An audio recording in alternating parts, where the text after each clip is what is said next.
우리 사도신경으로 신앙 고백하시겠습니다.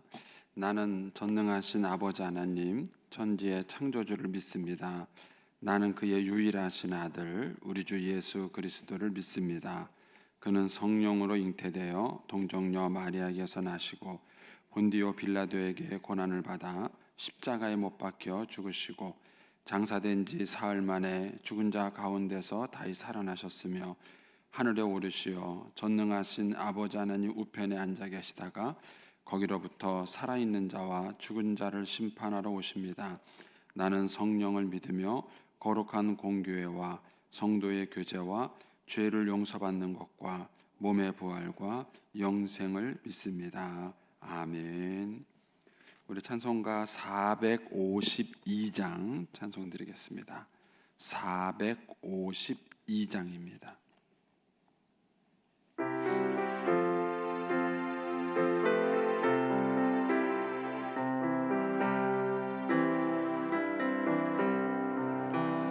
내 모든 소원 기도의 제목 예수님 닮기 원함이라.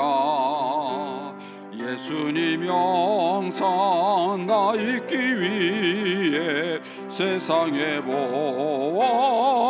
보았기잖네. 예수님 닮기 내가 원하네.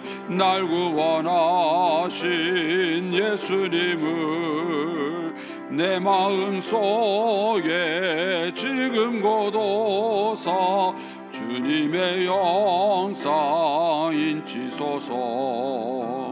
무한한 사랑 풍성한 긍휼 슬픈 자 위로하시는 주. 길 잃은 죄인 부르는 예수 그 영상 담게 하옵소서. 예수님 닮기 내가 원하네. 날 구원하신 예수님을 내 마음속에 지금 고도사 주님의 영상 인치소서. 겸손한 예수 거룩한 주님 원수의 멸시 참으시사 우리를 위해 고난을 받은 그 주를 닮게 하옵소서. 예수님 닮기 내가 원하네. 날 구원하신 예수님을 내 마음속에 지금 고도사 주님의 영상 인치소서. 아멘. 기도하겠습니다. 좋으신 아버지 하나님 은혜를 감사합니다. 지난 간밤에도 저희들을 주님 품 안에서 편히 쉬게 해주시고 또 이 새벽에도 저희들을 주 앞에 불러주심을 감사합니다. 물을 떠난 고기가 살 수 없음과 같이 저희가 주의 은혜가 없이는 한순간도 살 수 없음을 고백합니다. 이 새벽에도 말씀과 기도 가운데 저희들을 만나주시며 주의 성령으로 충만케 하여 주시옵소서. 기도의 영을 부어주시고 마땅히 간구할 것들로 기도할 수 있게 하여 주옵소서. 주님께 1000번째 예물과 또 주일 헌금 예물을 드립니다. 하나님 아버지, 믿음으로 순종으로 감사로 드리는 예물을 주님께서 기뻐 받으시며 약속하신 하늘의 복과 땅의 복으로 충만하게 채워 주옵소서. 주의 은혜로 종의 가정들을 형통케 해주시며 그 자녀들을 축복하여 주시옵소서. 예수님의 이름으로 축복하며 기도하옵나이다. 아멘. 오늘 아침 말씀은 마태복음 25장 31절에서 46절까지 말씀입니다.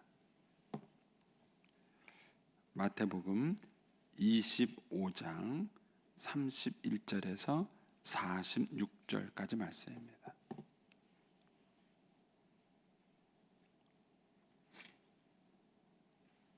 같이 봉독하겠습니다. 인자가 자기 영광으로 모든 천사와 함께 올 때에 자기 영광의 보좌에 앉으리니 모든 민족을 그 앞에 모으고 각각 구분하기를 목자가 양과 염소를 구분하는 것 같이 하여 양은 그 오른편에 염소는 왼편에 두리라. 그때 임금이 그 오른편에 있는 자들에게 이르시되 내 아버지께 복받을 자들이여 나와 창세로부터 너희를 위하여 예비된 나라를 상속받으라. 내가 줄일 때에 너희가 먹을 것을 주었고 목마를 때에 마시게 하였고 나그네 되었을 때에 영접하였고 헐벗었을 때에 옷을 입혔고 병들었을 때에 돌보았고 옥에 갇혔을 때에 와서 보았느니라. 이에 의인들이 대답하여 이르되 주여 우리가 어느 때에 주께서 줄이신 것을 보고 음식을 대접하였으며 목마르신 것을 보고 마시게 하였나이까. 어느 때에 나그네 되신 것을 보고 영접하였으며 헐벗으신 것을 보고 옷 입혔나이까. 어느 때에 병드신 것이나 옥에 갇히신 것을 보고 가서 배웠나이까 하리니 임금이 대답하여 이르되 내가 진실로 너희에게 이르노니 너희가 여기 내 형제 중에 지극히 작은 자 하나에게 한 것이 곧 내게 한 것이니라 하시고 또 왼편에 있는 자들에게 이르시되 저주를 받은 자들아 나를 떠나 마귀와 그 사자들을 위하여 예비된 영원한 불에 들어가라.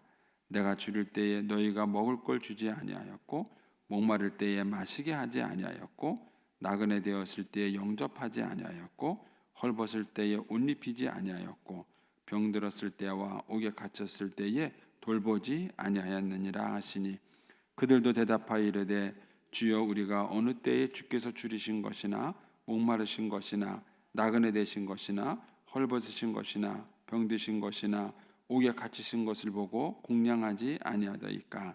이에 임금이 대답하여 이르되 내가 진실로 너희에게 이르노니 이 지극히 작은 자 하나에게 하지 아니한 것이 곧 내게 하지 아니한 것이니라 하시니 그들은 영벌에 의인들은 영생에 들어가리라 하시니라.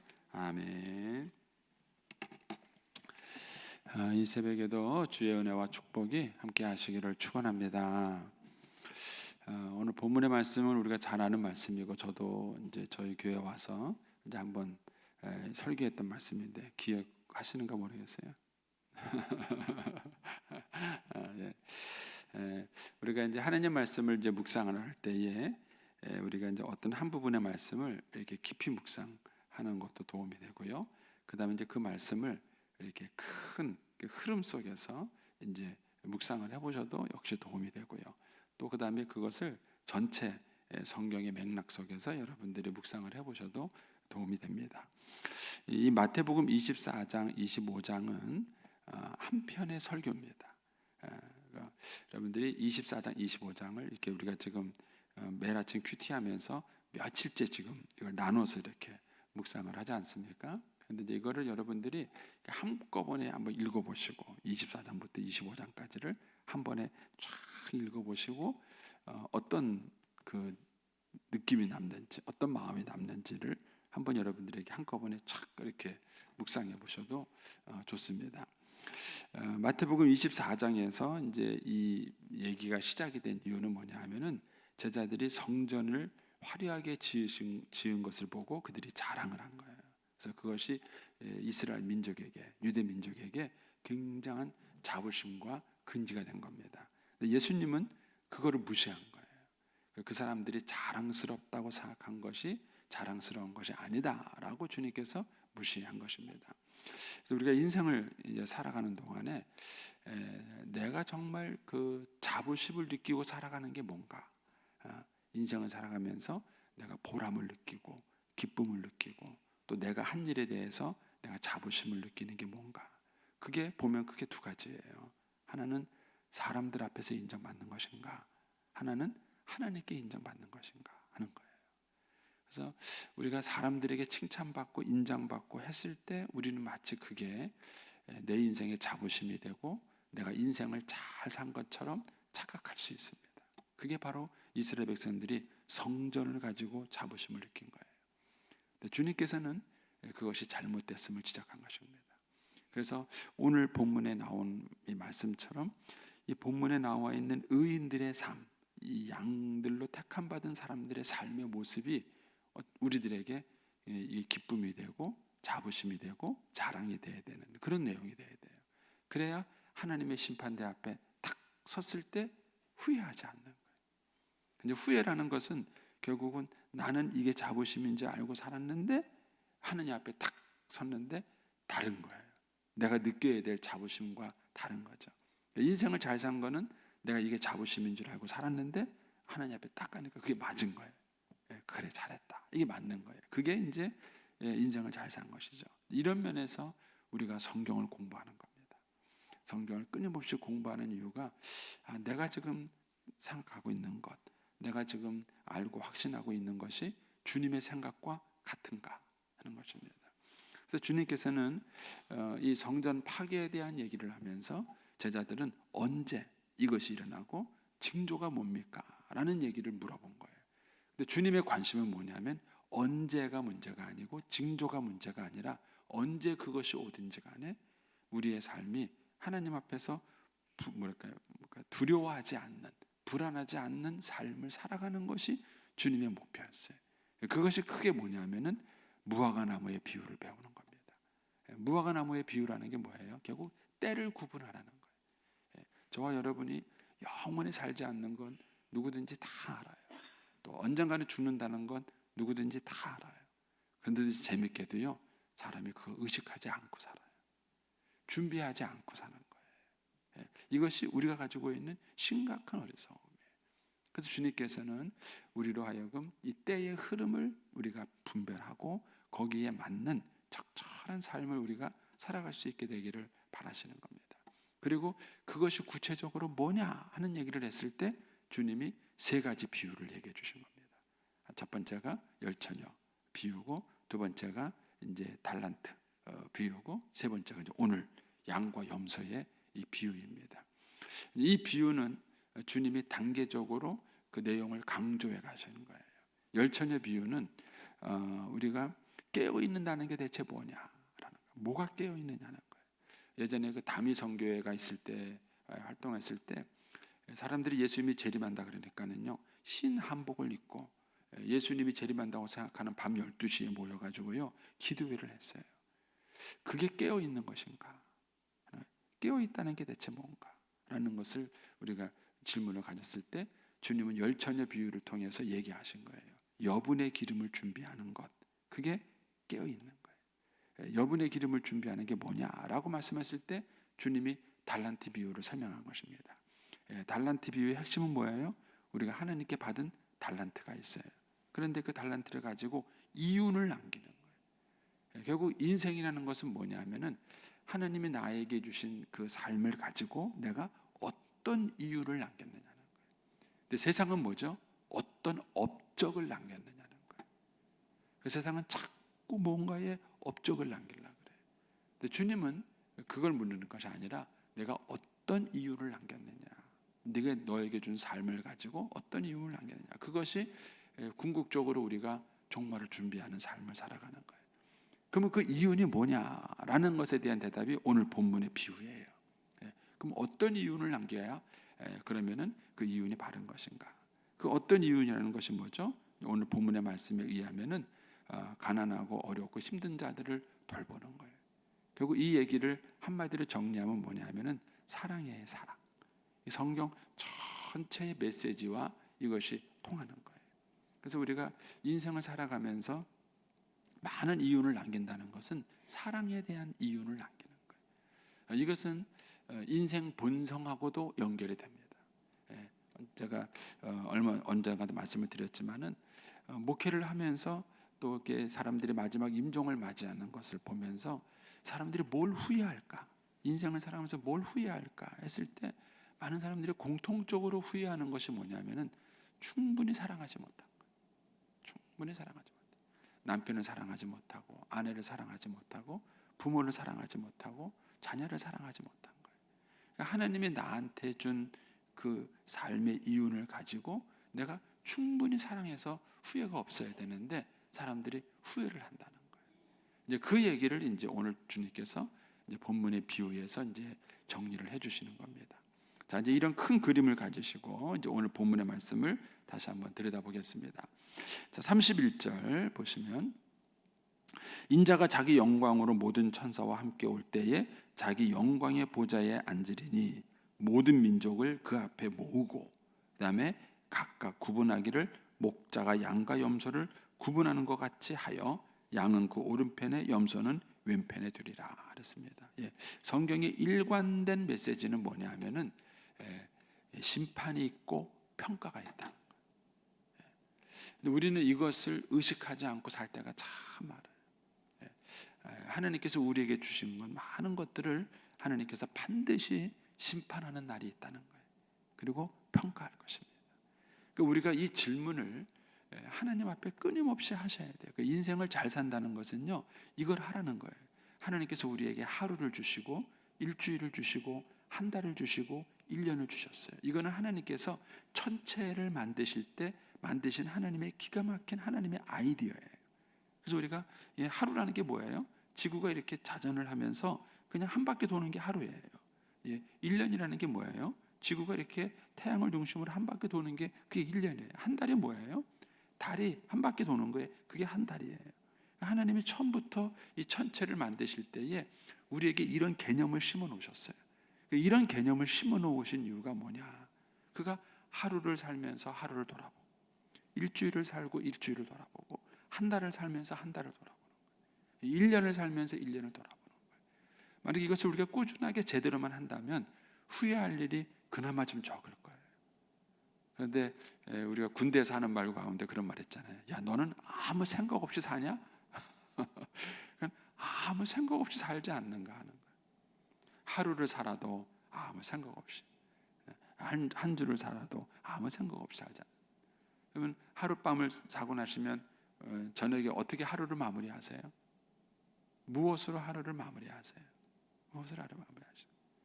저는 매일매일 저녁을 맞이하면서 내가 하나님 앞에 선다. 내가 오늘 저녁이 마지막이고 내가 하나님 앞에 서면은 내가 하나님 앞에 뭘 들고 갈까? 그리고 하나님께서 내 인생을 오늘 하루를 평가하시면 나를 잘 살았다 그럴까? 못 살았다 그럴까? 이런 질문을 자꾸 자기한테 해보는 거예요. 그리고 이렇게 질문하는 그 과정 속에서 성령님이 우리를 도우시는 거예요. 그게 구약과 신약의 다른 점이에요. 그래서 신약에 성령님이 우리에게 오셨다는 것, 그리고 성령님이 우리 안에 내주하신다는 것 중에서 가장 큰 은혜가 뭐냐면 깨닫게 하는 은혜예요. 깨닫게 하는 은혜. 근데 그 성령님께서 그런 것들을 통해서 우리를 깨닫게 해주시는 거예요. 그래서 우리가 심판이 있다는 것, 그리고 그 심판 가운데 하나님의 평가가 있다는 것, 이거를 우리가 잊지 않아야 돼요. 근데 마귀는 이걸 자꾸 잊게 만들어요. 이걸 의식하지 않게 만드는 거예요. 현세에 있는 것, 눈에 보이는 것, 또는 뭐 인간들에 대한 미움이나 이런 감정, 욕심, 이런 것에 너무 휩싸이다 보니까는 이런 하나님께 평가받는다는 것을 자꾸 잊어버리게 만드는 거예요. 그런데 주님은 우리에게 계속해서 하시는 말씀이 이거예요. 내가 심판대 앞에 선다. 반드시 하나님 너를 심판하신다. 네 삶을 평가하신다. 이 얘기를 주님이 계속해서 하시는 겁니다.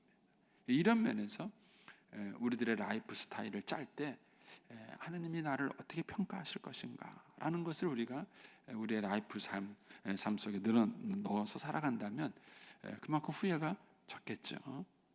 자, 그 다음에 그러면 무엇을 심판하시느냐 하는 얘기가 이제 그 다음에 나오죠. 34절부터 40절까지가 이제 양들에 대한 심판이고, 40절부터 46절까지가 이제 염소에 대한, 악인에 대한 심판이에요. 이 두 개를 비교해 보면서 읽으시면 또 은혜가 됩니다. 자, 먼저 34절 보시면, 그때의 임금이 그 오른편에 있는 자들에게 이르시되 내 아버지께 복받은 자들이여 나와 창세로부터 너희를 위하여 예비된 나라를 상속받으라, 이렇게 말해요. 요것과 대비되는 것이 41절이죠. 41절에 가면은 왼편에 있는 자들에게 이르되 저주를 받은 자들아 나를 떠나 마귀와 그 사자들을 위해 예비된 영원한 불에 들어가라, 이렇게 말해요. 여기 보면 첫째 오른편과 왼편을 구분해요. 이거는 이제 구약의 맥락을 이해하셔야 되죠. 뭐 특별한 있는 거지만 구약에서는 오른편이 항상 의인이, 왼편이 항상 악인이 있는 이제 그런 하나님의 의로운 오른손, 이런 이제 표현들에서 나온 겁니다. 오른편과 왼편을 구분하죠. 이제 그 다음 재미있는 비유가 뭡니까? 뭐지 양들에게는 복 받은 자들이요 이렇게 말해요. 복을 받을 자들이요 이렇게 말합니다. 그리고 41절에 가면은 저주를 받은 자들아 이런 말이에요. 그래서 복의 반대는 뭐냐면은 저주예요. 예. 저주의 반대는 뭐냐? 복이에요. 그럼 여기서 말하는 복의 의미가 뭔가 하는 거예요. 뭘 갖고 복 받은 자들아 이게 벌써 다른 거예요. 우리 세상에서는 복 받는 게 뭐라 그러죠? 세상에서는 출세하면 복 받는다 그래요. 돈 많이 벌면 복 받는다 그래요. 성경에서는 그렇게 말하지 않습니다. 예. 뭐가 복 받는 자들이에요? 예. 오른편의 선자들이 복 받는 자들인 거예요. 예. 왼편의 선자들이 저주받는 자들이에요. 이런 면에서 우리가 갖고 있는 기본적인 이 개념도 바꾸셔야 돼요. 예. 이 개념을 바꾸지 않으면 자꾸 우리가 세속적인 것을 복 받았다고 생각하는 거예요. 출세하고 돈 많이 벌고 그런 거예요. 근데 출세하고 돈 많이 벌고도 왼편에 쓰면 저주받은 거예요. 이게 성경적 개념인 거예요. 예. 또 우리 세상적으로 힘들고 어려운 일을 당해도 오른편에 쓰면 뭐예요? 그 사람이 복 받은 거예요. 그래서 복과 저주에 대한 개념도 한번 묵상을 한번 해보십시오. 그 다음에 또 뭐가 비유가 되는가 보십시오. 내 아버지에게 복 받은 자들의 나와 창세로부터 너희를 위하여 예비된 나라. 여기 보면 너희를 위하여 예비된 나라라는 표현이 나오죠. 근데 반면에 41절에 보면은요, 마귀와 그 사자들을 위하여 예비된 영원한 불이 나와요. 예. 참 재밌죠. 악인들한테 뭐라 그랬냐면은 너희를 위하여 예비된 영원한 불 이렇게 말하지 않았어요. 예. 하나님은요, 우리를 위해서 지옥을 만들질 않았어요. 제가 이제 이것을 깨닫고 참 많은 거를 은혜를 받아요. 성경에 나오는 비유를 가만히 보세요. 하나님은요, 인간이 한 명도 지옥 가지 않기를 원하세요. 그래서 인간을 위해서 지옥을 만든 것이 아니에요. 지옥은 왜 만들었느냐? 마귀 때문에 만든 거예요. 사탄 때문에 만든 거예요. 그러니까 하나님이 사탄을 심판하려고 지옥불을 만든 거예요. 그런데 여기에 인간이 딸려 들어가는 거예요. 소위 말하는 마귀는요, 물귀신 작전을 하는 거예요. 나 혼자 죽을 수 없다, 같이 죽자 이거예요. 그래서 끊임없이 인간을 꼬셔서 자기가 영원한 불에 들어갈 거라는 걸 알고는요, 발악을 하는 거예요. 근데 어리석은 인간이 거기에 딸려가는 거예요. 하나님은 한 명도 영원한 불에 들어가기를 원하지 않았어요. 왜냐하면 주님은 이 세상을 지을 때 영원한 불을 만든 목적이 뭐냐면은 인간을 벌하기 위해서 만든 게 아니에요. 마귀를 위해서 만든 거예요. 인간은 다 구원받기를 원하시는 거예요. 그런데 어리석은 인간들이 마귀의 유혹에 넘어가는 거예요. 여기 보면 또 재미있는 게 있죠. 34절에 보면은요, 너희를 위하여 예비된 나라인데 언제 예비했죠? 언제요? 창세로부터. 예. 이게 하나님의 본 마음이에요. 여러분, 하나님이 우리를 향한 하나님의 본 마음은 우리를 축복하는 거예요. 창세전부터 주님은 이 나라를 예비하신 거예요. 그리고 이 나라에 우리가 들어가 살기를 주님은 원하시는 거예요. 근데 이거를 마귀가 꼬시는 거예요. 우리를 넘어뜨리고 그래서 하나님을 대적하게 만들고 마귀를 위하여서 예비된 영원한 불에 우리 인간을 끌고 들어가는 거예요. 여기에 속아 사는 인간들이 어리석은 것입니다. 이 두 가지를 여러분들이 이제 비교해 보시면요, 이 속에서 하나님의 마음을 알 수 있어요. 우리를 향한 하나님의 마음은 뭔가? 그건 축복이에요. 우리가 잘 되기를 원하시는 거예요. 그게 우리를 향한 하나님의 마음이에요. 그런데 이거를 마귀가 자꾸 속아서 하나님 왜 그러세요? 하나님 나한테 어떻게 그럴 수 있어요? 라고 원망하게 만드는 거예요. 그래서 하나님을 신뢰하지 못하고 원망하는 것 자체가 이미 시험에 드는 거예요. 예. 그러나 하나님의 뜻은 뭐예요? 우리를 마지막까지 구원하는 것, 그것이 하나님의 뜻인 거예요. 자, 그러면서 이제 그 위에 밑에 이제 다른 평가가 나오게 되는 이유를 말하죠. 거기 보면 내가 줄일 때에 이렇게 말하죠. 내가 줄일 때에 이런 표현이 나오고 똑같은 표현이 이제 반복되죠. 37절에도 보면은 의인들이 대답할 때 우리가 언제 주께서 줄이신 것을 보고 이렇게 얘기를 하죠.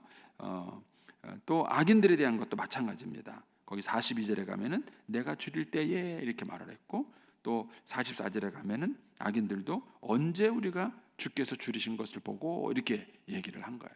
그러니까 결국 인생과 삶에 대한 태도는 뭐냐? 주님께 어떻게 했느냐는 거예요. 그게 우리의 인생을 평가하는 거예요. 사람에게 어떻게 했느냐가 아니에요. 주님께 어떻게 했느냐. 내가 주님과 어떤 관계를 가졌느냐. 그것이 내 인생을 구분짓는 큰 큰 기준이 되는 거예요. 근데 그 주님께 어떻게 했느냐라는 것을 주님께서는 여기에서 굉장히 구체적으로 말씀해 주시는 거예요. 40절에 가면은 임금이 대답하여 이르되 내가 진실로 너에게 이르노니 너희가 여기 내 형제 중에 지극히 작은 자 하나에게 한 것이 내게 한 것이다. 여기 보면 참 표현이 재밌어요. 지극히 작은 자 하나, 세 번이나 강조한 거예요. 굉장히 사소하다는 얘기를 세 번이나 강조한 거예요. 그러니까 여러 지극히 작은 자 여러 명에게 한 것. 우리는 숫자가 중요하잖아요. 몇 명에게 했느냐, 얼마나 많이 했느냐, 우리 숫자가 중요하잖아요. 근데 주님은 하나다 이렇게 얘기해서 하나다. 그것도 어떤 하나냐, 지극히 작은 자. 그러니까 작은 자 중에 하나예요. 근데 어떻게 작은 자? 지극히 작은 자. 얼마나 많이 강조했는지 알겠죠? 여러분, 굉장히 그 쓸모없는 일 같은데 그게 결국 주님께 어떻게 했느냐 안 했느냐를 평가받는다는 거예요. 그래서 여러분들 어떤 분이 이 말씀 읽고 있는요, 밖에 나가서 목마른 사람, 헐벗은 사람, 병든 사람 찾아다녔대요. 그 얘기가 아니에요. 이걸 그렇게 읽으시면 도덕윤리를 착각하시는 겁니다. 휴머니즘하고 착각하시는 거예요. 신앙은 휴머니즘이 아니에요. 휴머니즘이 아닙니다. 여러분들이 이것을 구약성경이라는 큰 맥락 속에서 읽으셔야 돼요. 제가 처음에 여러분에게 설교한 것은 뭐냐면 하나님의 형상대로 창조된 인간의 모습을 통해서 제가 이걸 여러분에게 설명을 드렸어요. 그 맥락이 기본적인 맥락이라서 여러분들이 잘 묵상을 해보세요. 근데 이걸 조금 더 크게 살펴보면요, 신앙과 인생이 무언가를 설명해 주는 거예요. 하나님이 꿈꾸시는 것은요, 제국주의와 반대되는 제사장 나라를 꿈꾸는 거예요. 근데 그 제사장 나라는 뭐냐면요, 하나님을 의식하는 나라예요. 그래서 제사장 나라와 제국을 비교해 보잖아요. 제사장 나라는 하나님 빠지면 아무것도 아니에요. 하나님이 있기 때문에요, 내가 손해를 봤는데 하나님이 복을 주시는 거예요. 예를 들어서 내가 6일만 일하고 7일날 쉬어요. 그러면 그 쉬는 것에 대한 대가는 누가 지불해 주는 거예요? 하나님이 지불해 주는 거예요. 제사장 나라에서는 하나님이 빠지면 얘기가 안 돼요. 나는 저 사람한테 선을 베푸는데 저 사람은 나한테 악을 베풀어요. 그래도 나는 속는 줄 알면서 선을 베풀어요. 그렇게 인생을 살면은 손해보고 망하는 거예요. 그런데 어떻게 손해보고 망하지 않을 수 있는가? 하나님이 계신 거예요. 이게 제사장 나라가 다른 거예요. 제국은 군대를 키웁니다. 그런데 제사장 나라는 군대를 키우지 않습니다. 나중에 제가 여러분들 그 부분에 가서 설명을 드리겠지만, 다윗은요, 그 당시에 엄청난 나라를 만들었는데 제국을 만들지 않았어요. 군대를 만들지 않았어요. 여러분, 제가 항공모함 비유를 드렸죠. 군대를 만들면 군인들을 유지 보수 관리해야 돼요. 군인들을 유지 보수 관리하려면은 거기에 들어가는 돈이 얼마인지 아시겠어요? 만약에 우리나라가 국방비 예산만 쓰지 않는다 그러면요, 그것 가지고요 우리나라 엄청나게 많은 사람들을 살릴 수 있어요. 그런데 어느 나라고 간에 국방비에 들어가는 돈이 엄청나요. 그 왜 그러냐면은 제국을 유지하려고 하다 보니까 그렇게 되는 거예요. 그런데 제사장 나라는 어떤 나라느냐? 한 명이 1000명을 쫓는 나라예요. 5이 1000명을 쫓는 거예요. 이게 제사장 나라의 특징이에요. 어떻게 그럴 수 있는가? 하나님이 계시기 때문에 그래요. 그러니까 하나님의 나라, 제사장 나라를 살아가는 사람은 하나님을 의식하지 않으면 절대로 살아갈 수 없는 나라예요. 절대로 그렇게 못 살아가는 나라예요. 여기서도 바로 그걸 축약시켜 주는 거예요. 너희가 하나님을 의식했다면 지극히 작은 자 하나를 무시하지 않아요. 근데 지극히 작은 자 하나를 왜 무시합니까? 나한테 도움이 안 되니까 무시하는 거예요.